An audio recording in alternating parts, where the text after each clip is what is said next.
Well, hello, all you beautiful people. My name is Ashlyn, and this is my new podcast called Speak Up, Speak Out. It's very important for me to share with others my experiences involving the need to speak up and the need to speak out as well. The speak out part has been really hard, but I think since I'm older now and in my 20s that it's time to talk about the hard things so that I could potentially and possibly help other people out there that need it.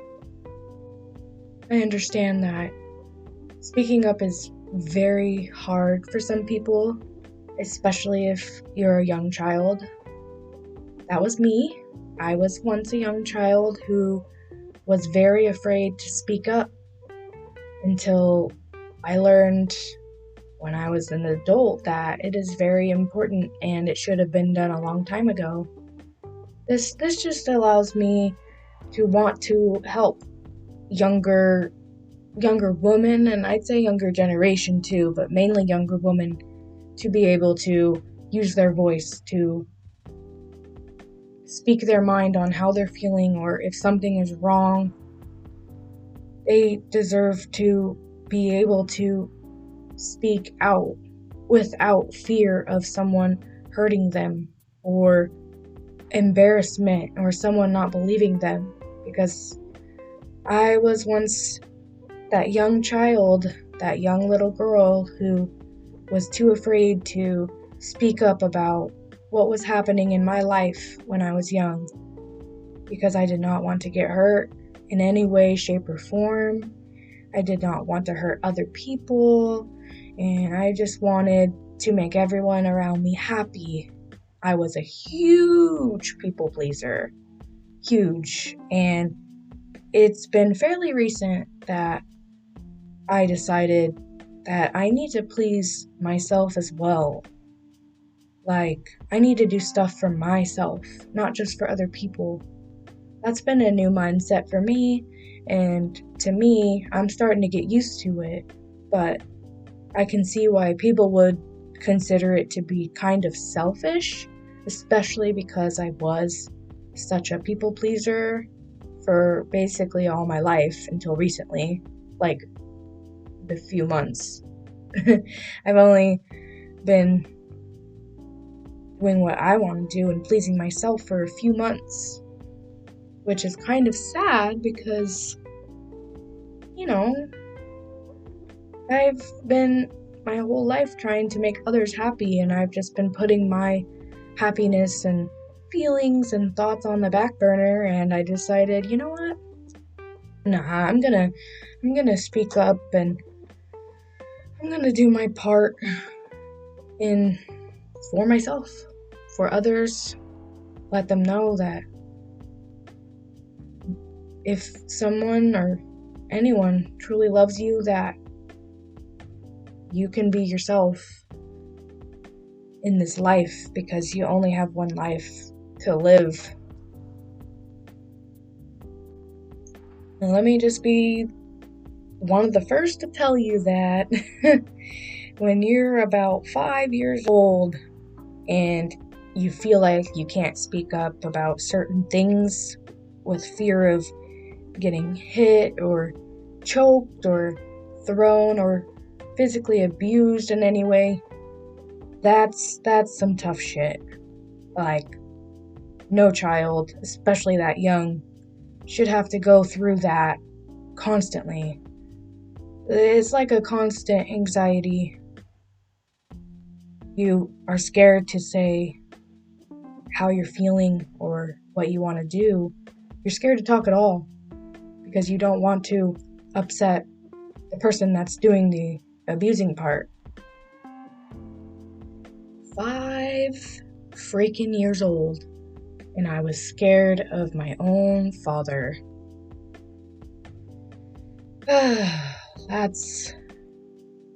It's hard to talk about, but I'm ready to put it out in the public because it's important for others to hear this. So here we are. Well, I'm 5, so I'm still learning about life.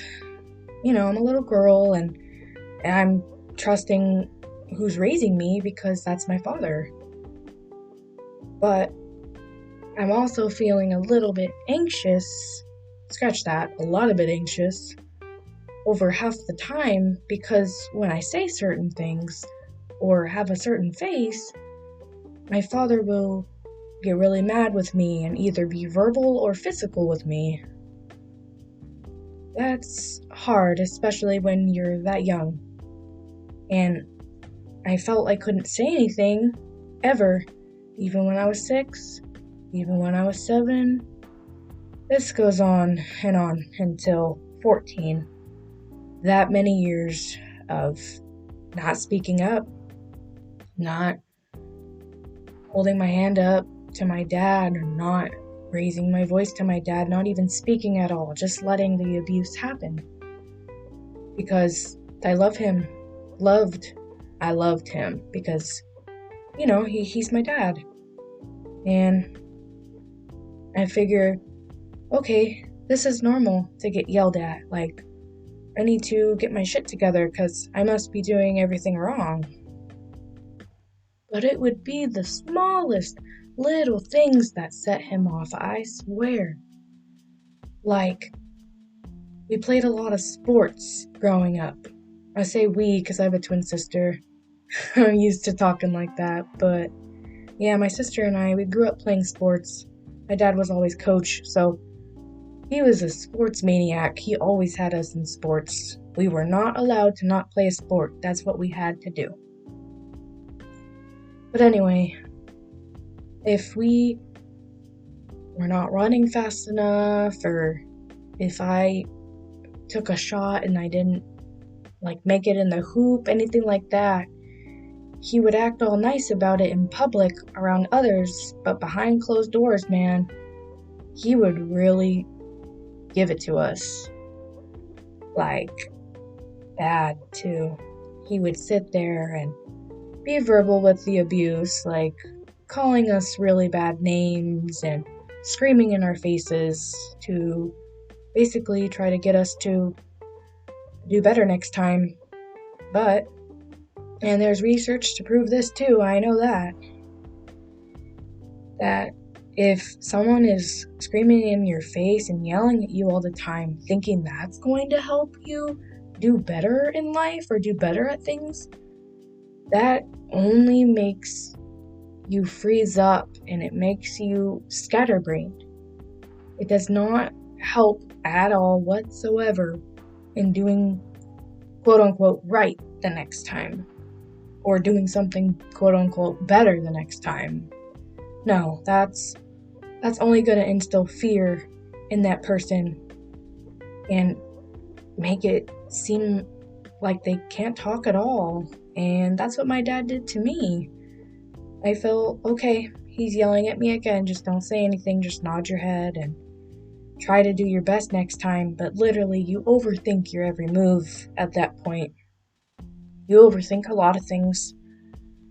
You're up at night thinking, how can I be a better daughter, when you shouldn't even be thinking that at all. At all. Especially at such a young age. Oh man, I will never forget the time where I was yelled at, I think, for not sweeping the right way for my dad's standards in the kitchen, and he threw the broom at me, and then he told me, it would just be better if you ran away, nobody would come looking for you, and nobody will care if you're gone. So with me being at that point around 10, I literally thought, okay, my dad's telling me this. He must really want me to find another life with another family, or just start over fresh with someone else. So as hurt as I was in that moment, I literally went out the front door, and I walked. It was in the middle of the night, and it was dark. And I walked maybe all the way down to the street.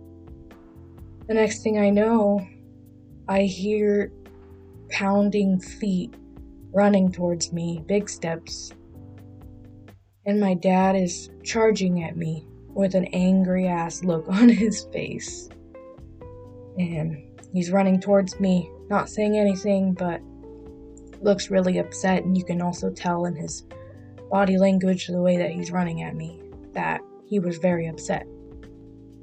And I just remember freezing in my tracks, wondering, great, he literally told me that would be best.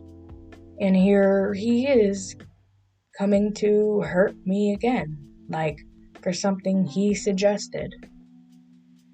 But he came over to me, he grabbed me by my hair, and he pulled me home by my hair, and he really gave it to me with words and actions. I remember him grabbing my throat, lifting me high up in the air, and just letting me fall to the ground. The sad part is, he never apologized for that day. There were times where he did apologize after what he did, saying he was really sorry and he didn't mean it, but most of the time he didn't apologize because he felt he was never doing wrong. But it was really hard for me to tell anyone this abuse was happening. It was getting worse and worse as I was getting older. The physical abuse. Verbal has always been there, but physical was slowly getting worse, and I was getting older, so, there's a time where that shit's enough. Like, enough is enough.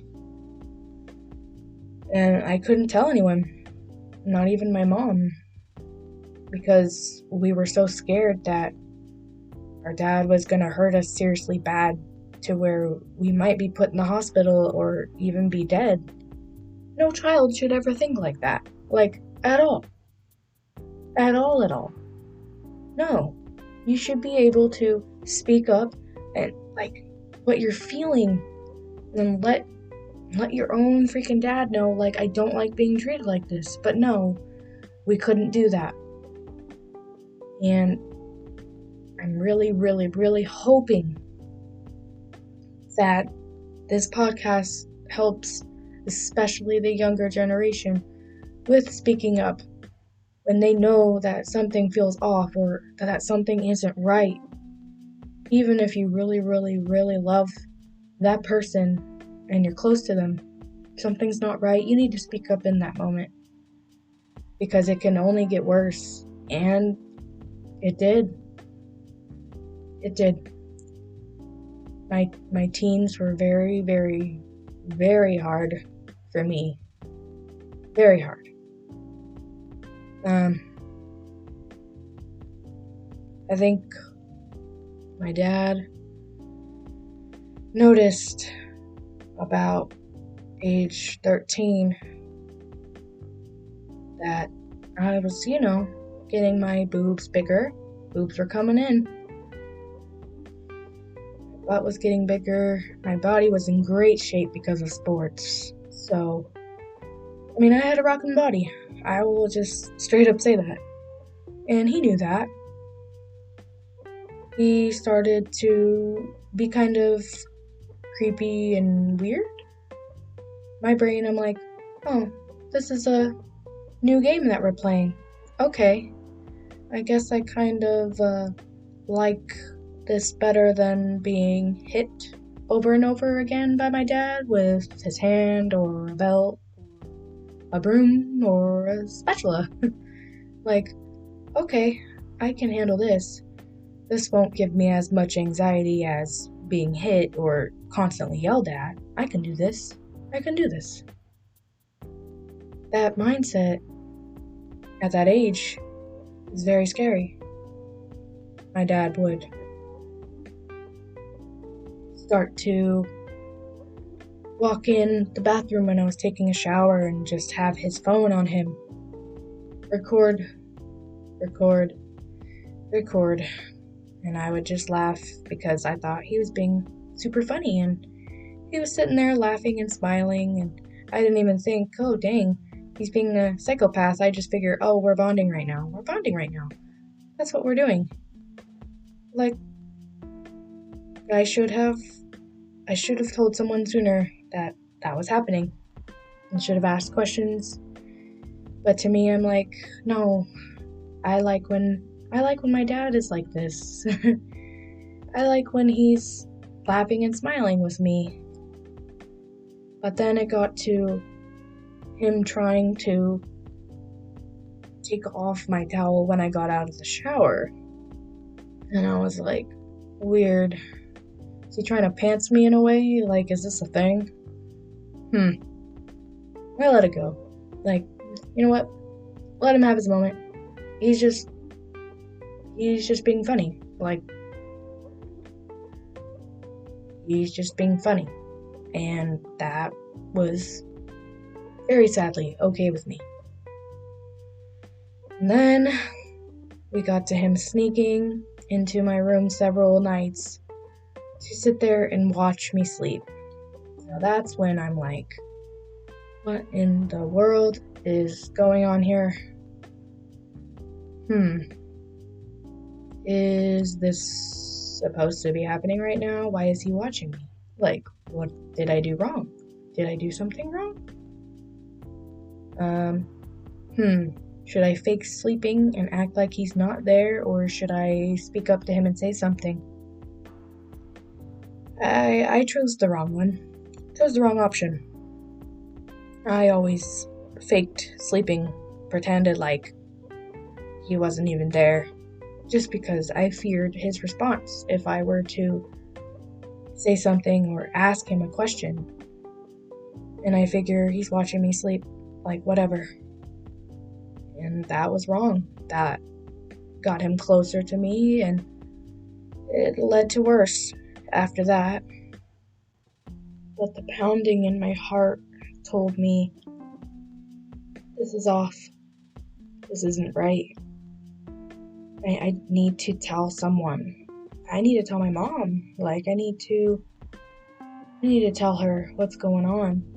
Like, he's been watching me sleep for several nights now, and I'm starting to not get enough sleep at night because I'm scared to even move, flinch, or anything like that.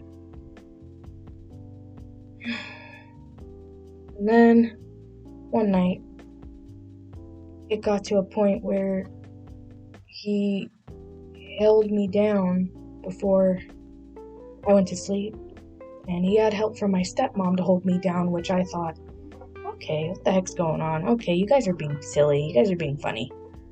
What's going on? What's the game? Why are we being funny right now? And I thought I was gonna get a tickle torture because they were holding me down. I'm like, oh, they're gonna tickle me. Oh no. You know, that's what you think when you're being held down by your parents. But no, he put his lips on mine and he kissed me. And they both let it happen like it was normal. At that point, the next time I went over to my mom's house, I told her, you know, Dad's been watching me sleep a lot lately. I think he's missing me or something, and he even gave me a kiss, like being totally innocent. I really did not know if it was anything super bad, just kind of weird, and I felt a connection to him in a way. Like, I was glad I wasn't being abused, but in reality I was being sexually abused at this point. My mom immediately told me that's not right at all, like he's being creepy with you. She'd called the cops, and from then on, she protected me and my twin sister from him, had a restraining order against him, and it was this big old thing.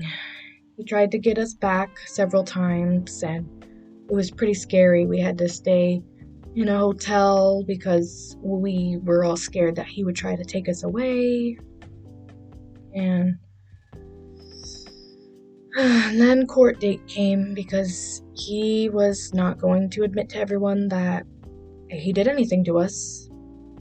He never put hands on us, according to him, and he never, ever, excuse me, he never, to this day, apologized for doing what he did. So, I say speak up, speak out, because I didn't for years.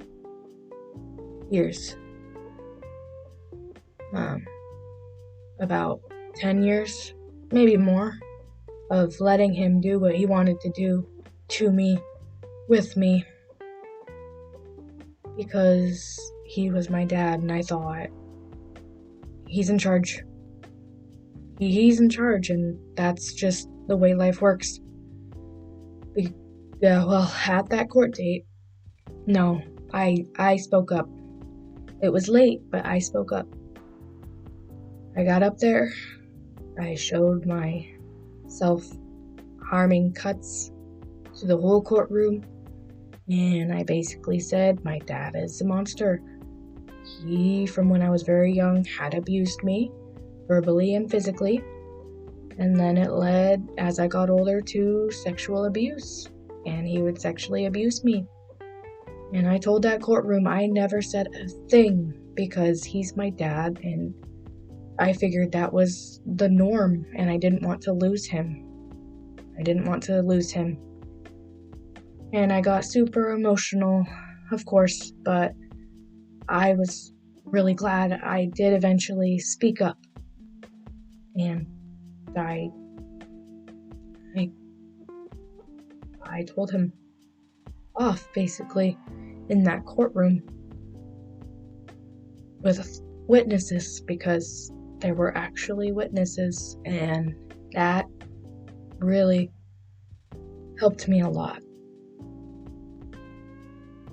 At that point, yeah, I think it was too late to speak up and to speak out, but I feel that because I did it, especially at age 14, that made me a stronger person.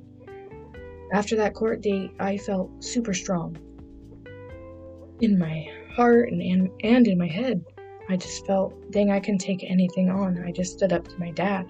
Finally, I spoke up for myself. Like, I will never let someone trample me like that again. Boy, was I wrong. I was wrong. No, that was only the very beginning of learning to speak up. That trauma